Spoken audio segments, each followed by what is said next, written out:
జనసేన అధినేత power star Pawan Kalyan ఈరోజు జన నేతలకి వాళ్ళకి కొన్ని సూచనలు ఇస్తూ మాట్లాడినటువంటి మాటలు ఇప్పుడు కొంత సంచలనం రేపుతున్నాయి. అయితే ఆ వ్యాఖ్యలు ఏంటనేది మనతో పాటు సీనియర్ జర్నలిస్ట్ కనకదుర్గ వడ్లమణి గారు ఉన్నారు. వారిని అడిగి తెలుసుకుందాం. మేడం నమస్తే. నమస్తే అండి. పవర్ స్టార్ పవన్ కళ్యాణ్ జనసేన అధినేత ఎవరైతే ఉన్నారో ఈరోజు పూర్తిగా జన సైనికులకు సంబంధించి ఆ జన నేతలు ఎవరైతే ఉన్నారో వాళ్ళందరితో కూడా ఒక భేటీ నిర్వహించడం జరిగింది. కొన్ని సూచనలు కూడా చేయడం జరిగింది. ఆ సూచనలు ఏంటి, ఏం చెప్పారు? ఇవాళ పవన్ కళ్యాణ్ గారు ఈ పార్టీ విజయానికి దోహదపడ్డ వాళ్ళందరినీ సన్మానించారు. వాళ్ళని ఒక చోటకు ఆహ్వానించి వాళ్ళందరితో మాట్లాడారు. ఆ మాట్లాడిన సందర్భంలో పవన్ కళ్యాణ్ గారి మాటలు వింటే అంటే అసలు యాక్చువల్గా రాజకీయాలు తీసుకున్నప్పుడు అండి, రాజకీయాల్లో రకరకాల మనుషులను మనం ఈరోజు చూస్తున్నాం. అసలు రాజకీయం అంటే ఒకప్పుడు మహామహులు మనకు ఉండేవాళ్ళు, మంచి మంచి నాయకులు. ఒక అటల్ బిహారీ వాజ్పేయి గారు కావచ్చు, లేదు ఎన్జి రంగా, అట్లా ఇంకా కామరాజ్ నాడార్, మనకి కూడా మన తెలుగు రాష్ట్రంలో బోల్డ్ మంది మంచి వాళ్ళు ఉన్నారు మనకి. అయితే ఇవాళ పవన్ కళ్యాణ్ గారి ధోరణి చూస్తుంటే యాక్చువల్గా మనకి కావాల్సింది పవన్ కళ్యాణ్ గారు లాంటి రాజకీయ నాయకులు యాక్చువల్గా మనకి కావాల్సింది. కానీ ఆయన నిజాయితీ కానీ, ఆయన మంచితనం కానీ, ఆయన నిబద్ధత కానీ ఈరోజు రాజకీయాల్లో ఎంతవరకు పనికొస్తుంది అనిపిస్తుంది మనకి.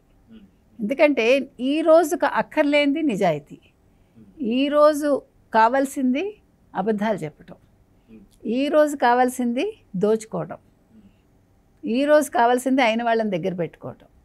ఇవేవి ఆయన మాట్లాడలేదు. ఆ రకంగా ఈయన రాజకీయాలకి పనికిరారు. వాస్తవంగా తీసుకుంటే ఇలాంటి నాయకులే మనకి కావాలి. మొన్న చంద్రబాబు నాయుడు గారు మాట్లాడినప్పుడు నాకు కాళ్ళకు మొక్కద్దన్నారు ఆయన. తర్వాత ఏది కూడా అంటే చెప్పిన విధానంలో ఆయన ఒక 40 ఏళ్ల పరిణతితో ఆయన మాట్లాడితే 10 ఏళ్ల పరిణతితోటి ఈయన రాజకీయాల గురించి లేకపోతే తన కార్యకర్తలను ఉద్దేశించి పార్టీ పరంగా మాట్లాడారు. ఇది ఆయన జనరలైజ్ చేసి మాట్లాడాల. పార్టీ పరంగా తన కార్యకర్తల్ని, తన నాయకులను ఉద్దేశించి మనం 100% తీసుకొచ్చాం. నిన్న నేను అంబానీ వాళ్ళ ఇంట్లో పెళ్ళికి వెళ్ళినప్పుడు అక్కడ నన్ను ప్రతి ఒక్కళ్ళు ప్రశ్నించారు, ఇలా సాధ్యమైంది మీకు 100% రిజల్ట్ అనేది నన్ను ప్రశ్నించారు. ఏమో నాకు తెలియదు, ఆయన చేసుకుంటూ వెళ్ళిపోయాను అన్నాడు అంతే. ఆయన కింద పడ్డానని ఆయన కూర్చుండిపోలా, లేచాడు, దులుపుకున్నాడు, సర్లే పడ్డం మామూలే, సాధిద్దాం అనుకున్నాడు. 10 ఏళ్ళు కష్టపడ్డాడు, ప్రజలు గుర్తించారు, ఈ విజయాన్ని ఇచ్చారు. దీనికి మళ్ళా కుల రాజకీయాలు, మత రాజకీయాలు అంటగట్టద్దండి. మనం రాజకీయాల దాకా వచ్చేసరికి, కొన్ని విషయాల దాకా వచ్చేసరికి కులం అంటూ మనం చాలా సంకుచితం అయిపోతున్నాం. ఒక వ్యక్తి నచ్చినప్పుడు ఇర్రెస్పెక్టివ్ ఆఫ్ హిస్ క్యాస్ట్ ప్రజలు గుర్తిస్తారండి. ఇవాళ పవన్ కళ్యాణ్ గారికి వేసింది ఒక కాపు సామాజిక వర్గం ఒకటే కాదు, ఎస్సీలు, ఎస్టీలు, బీసీలు, మైనార్టీలు, అప్పర్ క్యాస్ట్ అందరూ వేశారండి. వెయ్యనివాడు లేకపోతే 100% ఎట్లా వస్తుంది? అంటే ఒక వ్యక్తిలోని నిజాయితీ కావచ్చు, అతని పట్టుదల కావచ్చు, అవన్నీ కూడా గుర్తించి వేశారు. కాబట్టి ఇవాళ ఆయన ఏం చెప్పారంటే, మీరు రౌడీయిజానికి వెళ్ళకండి, మీరు తప్పులు చేయకండి. ఇవాళ మనం గెలిచాం కరెక్టే, కూటమి గెలుపుకి మనం కారణం అయ్యాం, అలాగని మీరు గర్వం తలకెక్కించుకోకండి అన్నట్టుగా చెప్పాడు ఆయన. మంచి విషయాలు కదా. ఇంకొక పాయింట్ ఏమైందంటే, నిన్నను ఏబిఎన్ రాధాకృష్ణ తన పలుకులో రాశాడు ఆయన. అంటే కొంతమంది ఒకళ్ళిద్దరు పేర్లు ప్రస్తావిస్తూ వాళ్ళు దందాలు చేస్తున్నారు, వాళ్ళు కొంచెం రాజకీయంగా ఇది చేస్తున్నారు అన్నాడు. సో దాని మీద ఆయన, నేను ఎవరిని పట్టించుకోను, అవసరమైతే నా మనిషి అయినా సొంత రక్తమైనా కూడా నేను బయటకు పంపించేస్తానన్నాడు. చాలా మంచి సందేశం అది. అయితే ఇంకొక ప్రశ్న రావచ్చు, ఆయన కంటే సంపాదించుకున్నాడు, మాకు సంపాదన లేదని కొంతమంది ఫీల్ అవ్వచ్చు. కానీ అది కాదండి రాజకీయాలకు వచ్చేది. ఇవాళ నేను 30 కోట్లు ఖర్చు పెట్టాను, 50 కోట్లు ఖర్చు పెట్టాను, కాబట్టి రానున్న 5 ఏళ్లలో దానికి 5 సంపాదించుకోవాలి అనే ఒక ఎయిమ్ తోటి ఎవరు రాజకీయాలకి రావద్దండి, రాకూడదు కూడా. నీకు నిజాయితీగా నీకు జీతం వస్తుంది, నీకు తర్వాత పెన్షన్ వస్తుంది, నీకు ఉండే సౌకర్యాలు నీకు ఉంటాయి. ఇంతకంటే ఏం కావాలండి మనిషికి? ఒక నిజాయితీగా నిబద్ధతతో నీకు ఒక ప్రభుత్వం నీకు ఇస్తుంది శాలరీ. నువ్వు గొప్పగా నేను ఒక ఎమ్మెల్యేనని చెప్పుకున్నప్పుడు, ఒక నిజాయితీ ఎమ్మెల్యేగా నువ్వు ఉన్నప్పుడు, అంతకు మించిన గౌరవం కానీ, అంతకు మించిన ఒక పెద్ద ఏమన్నా మెడల్ కానీ ఇంకేం లేదండి. అది ఎందుకు ఆలోచించాం మనం? ఎందుకు వీళ్ళు ఆలోచించట్లేదు రాజకీయ నాయకులు? నిజంగా చాలా బాధాకరం అండి ఇవన్నీ కూడా. కాబట్టి ఇవాళ మీరు పవన్ కళ్యాణ్ గారి మాటలు వింటే, అంటే ఆయన ఒక సాధారణ పౌరుడిలాగా, ఒక సాధారణ విద్యార్థిలాగా మాట్లాడాడు ఆయన. నేను ఫైల్స్ చూస్తున్నాను అంటే నేను తెలుసుకుంటున్నాను, నేను ఇంకా పనులు మొదలు పెట్టాలా అంటే ఆయన తెలుసుకునే ప్రాసెస్లో ఉన్నారు, అవగాహన చేసుకునే ప్రాసెస్లో ఉన్నారు ఆయన. మనం చెప్తాం చూడండి, విధి విధానాలన్నీ తెలుసుకుంటున్నారు ఆయన. మనం ప్రతిసారి చెప్తున్న పదాలే. ఆ విధి విధానాలన్నీ వంట పట్టించుకుంటున్నాడు ఆయన. ఆయన నవ్వుతున్నాడు. నేను అసలు ఒక డిగ్రీ చేసి ఒక పీజీ చేసి ఉంటే, అంటే నిన్ననో మొన్ననో పీజీ చేస్తుంటే ఓ ఉద్యోగంలో ఉండేవాడిని హ్యాపీగా. ఇప్పుడు నేను చదవాల్సి వస్తుంది, అంటే పంచాయతీ శాఖ కావచ్చు, ఆయన శాఖలకు సంబంధించి అవి చదువుతుంటే మళ్ళీ నాకు ఈ ఫైల్స్ అన్నీ కూడా వస్తున్నాయి. అవన్నీ చదివేసి బుర్ర వేడెక్కిపోతుంది. అంటే నిజమండి, ఒక విద్యార్థిగా మనం చదవడానికి పెద్ద ఇంట్రెస్ట్ చూపించాం. క్లాస్ పుస్తకాలేగా విని రాసేస్తే అయిపోతుంది, 60 మార్కులు వస్తాయి అనుకుంటాం. కానీ ఇక్కడ అలా కాదు. బికాజ్ ఆయన శాఖల మీద పట్టు రావాలంటే ఆయన చదవాలి అనుకుంటున్నాడు. సో ఆఫీసర్లు చెప్తారు కదా, అధికారులు చెప్తారు, మీరు అవన్నీ చూడక్కర్లేదు సార్, సంతకం చేస్తే చాలు అంటారు. ఆయన అదే అన్నాడు, సంతకం చేసేయమంటారు, సంతకం చేస్తే తేడా వస్తే ఎవడు, నేను కదా జైల్లో ఉండేదని. కరెక్ట్ కదండి. ఇప్పుడు నేను అన్నది అది. మీకు ఇవన్నీ విన్నాక మీకు ఏమనిపిస్తుంది? ఏ రాజకీయ నాయకుడైనా ఇలా మాట్లాడతారా? అంటే పవన్ కళ్యాణ్ ఏంటి, పవన్ కళ్యాణ్ ఆఫ్టర్ ఆల్ పవన్ కళ్యాణ్ ఏంటి అనేవాళ్ళకి ఇవన్నీ కూడా ఒక జవాబండి. మనం చూడాల్సింది ఆయన వ్యక్తిత్వం, వ్యక్తిగతం కాదు. ఎవరైనా సరే ఇప్పుడు ప్రజలు ఎవరైతే ఉన్నారో ఏపీలో కూడా, వాళ్ళ ఇంతకుముందు ఉన్నటువంటి ఒక ప్రభుత్వంలో ఉన్న వాళ్ళు, అంటే మాజీ ఏదైతే ఉన్నారో మినిస్టర్స్ కానీ వాళ్ళంతా కూడా వైసీపీ సంబంధించిన వాళ్ళు పదే పదే తన వ్యక్తిగత విషయాలు అయితే గుర్తు చేస్తూ వస్తున్నారు. కానీ ఎప్పుడైతే ఎలక్షన్స్ అయిపోయిన తర్వాత, రిజల్ట్స్ వచ్చిన తర్వాత తన వ్యక్తిగతంగా ఎవరు కూడా ఆలోచిస్తలేదు. దాని గురించి కనీసం ఒక ఆలోచన కానీ ఒక మాట కానీ లేదు. అంటే దాని అర్థం ఏంటి అంటే ప్రజల్లో కూడా చాలా మార్పు వచ్చింది. ప్రజలు అది కోరుకోవట్లేదని అర్థమవుతుంది. ఏమంటారు? అంటే వాళ్ళు ఎంత కుటిలంగా, ఎంత అంటే మీన్ మెంటాలిటీ అంటాం మనం, అలాంటి మెంటాలిటీ ఇంతకు ముందుండే అంటే గత ప్రభుత్వాన్ని.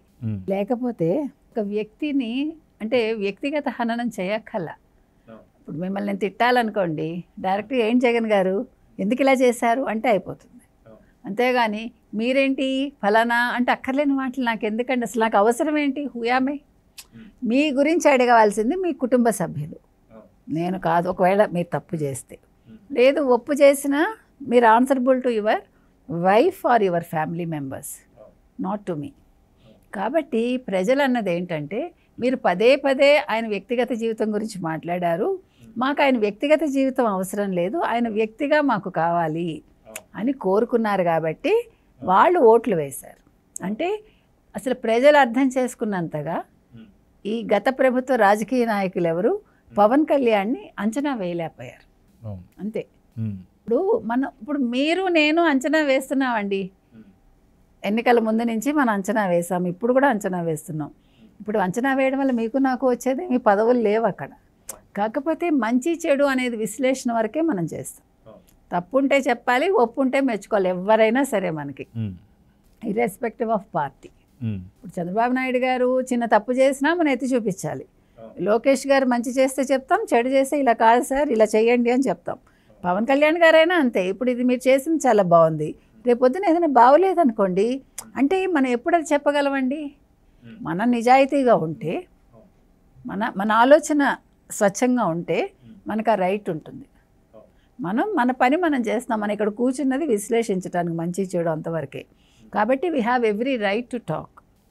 మనం చెడు మాట్లాడాల అంతవరకు. అది ఎవరికైనా క్లారిటీ ఉన్నప్పుడు అది ఎదురువాళ్ళు కూడా తీసుకుంటారు. ఇవాళ పవన్ కళ్యాణ్ గారి విషయం ఎందుకు మాట్లాడుకుంటున్నాం అంటే, ఆయన ఇంకొక మాట కూడా అన్నారు, ఈ శాఖలన్నీ నేను అవగాహన చేసుకుని, అంటే దీన్ని ఒక క్రమ పద్ధతిలో పెట్టాక వేరే వాళ్ళకి అప్పచెప్తానన్నారు.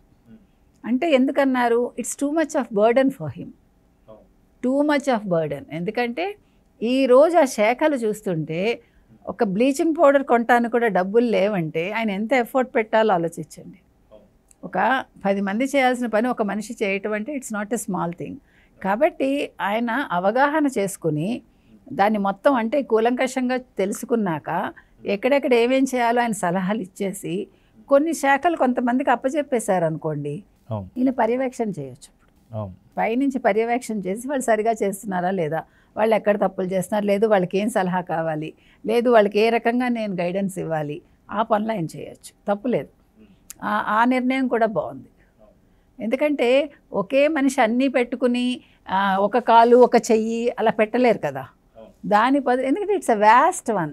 ఆయన తీసుకున్న అన్నీ కూడా మామూలు చిన్న విషయాలు కాదు, 5 శాఖలు కూడా అది బోల్డ్ పని. అది ఆయన ఒక అటవీ పర్యావరణం ఉంచుకుని, నా ఉద్దేశం అయితే, నా వ్యక్తిగతం చెప్తున్నా, మిగతా వేరే వాళ్ళకి ఇచ్చేస్తే ఆయనకి ఇష్టమైనవా 2. కాబట్టి he can concentrate fully, he can put his entire efforts అనమాట. ఆయన యాడ్స్ చేసుకోవటానికి ఉంటుంది, మీకు అర్థమైంది కదా. కాబట్టి ఆయన కొంత అవగాహన చేసుకుని ఒక 6 monthsకో ఏ జనవరి నాటుకో మిగిలిన శాఖలు వేరే వాళ్ళకి ఇచ్చేసి ఈ 2 శాఖలు పెట్టుకుని ఉప ముఖ్యమంత్రిగా ఈ 2 శాఖలతోటి ఆయన పనులు చేస్తే సూపర్గా ఉంటుందండి. ఆయన అనుకున్న లక్ష్యాలు చేరతారు. ఇంకొకటి ఏంటంటే, ఇంకో చిన్న సజెషన్ మనం ఇవ్వచ్చు. సో ఈయన ఈ టీ కుదరకపోతే, అంటే గాజు గ్లాస్ కాబట్టి టీ అన్నారు ఆయన, అంటే నాకు అనిపించింది చెప్తున్నా, maybe because of his symbol, అంటే పార్టీ సింబల్ గాజు గ్లాస్ కాబట్టి ఆయన టీ అని చెప్పు ఉండొచ్చు, నేను కాదని అంటలే. At the same time selfie with Pawan Kalyan అట్లా కూడా పెడితే బాగుంటుంది. ఎందుకంటే selfie is easy for him, అంటే కంపారిటివ్లీ. ఇది వచ్చి వ్యాపారవేత్తలతో టీ పెట్టుకుని మామూలు సాధారణ జనంతో సెల్ఫీ పెట్టుకుని తక్కువ అమౌంట్తో, so they will be happy and he will be happy. ఇది ఒక సజెషన్ మనం ఇస్తున్నాం అంతే. సో చూద్దాం మేడం, ఖచ్చితంగా ఆయన ఏదైతే మొదటిసారి ఆయన కనీసం అసెంబ్లీకి వెళ్ళారు, అదే కాక ఒకేసారి డిప్యూటీ సీఎం కూడా తీసుకున్నారు. కానీ ఆయన మొదటిసారి వెళ్ళినటువంటి ఒక అసెంబ్లీ అభ్యర్థిలా కాకుండా ఒక 30-40 సంవత్సరాలు అనుభవజ్ఞులు ఎవరైతే మాట్లాడతారో అలాంటి మాటలు మనం చూసాము. ఖచ్చితంగా ఈ మాటలు వింటే రానున్న కాలంలో ఒక మంచి ఆంధ్రప్రదేశ్ని చూడబోతున్నామని చెప్పి నమ్మకం అయితే ఏపీ ప్రజలకైతే కలుగుతుందని అయితే అనుకుందాం. నమస్తే. నమస్తే.